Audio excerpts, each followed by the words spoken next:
જૂનાગઢના માંગરા રોડ ઉપર ગત સાંજે એક સામાન્ય પાર્કિંગ વિવાદે હિંસક ઘટના સર્જાઈ હતી. આ ઘટનામાં બંને પક્ષે સામસામે ફરિયાદ નોંધાઈ છે. શક્તિસોડાના સેન્ટરના માલિકના મહેશભાઈ પોપટની ફરિયાદ મુજબ આદિલ ફયુમભાઈ ઇબ્રાહીમે તેમની દુકાન સામે મોટરસાયકલ પાર્ક કરી હતી તો મહેશભાઈ પાર્કિંગની ના પાડતા બંને વચ્ચે બોલાચાલી થવા પામી હતી.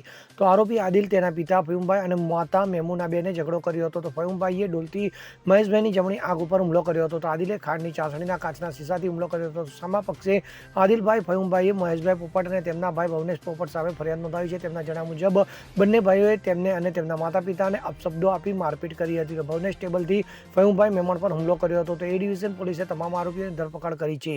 પીઆઈ પરમાર આ કેસની તપાસ કરી રહ્યા છે. Bureau report CN24 news. હવે જુઓ દેશ દુનિયાની તમામ ખબરો તમારી આંગળીના ટેરવે.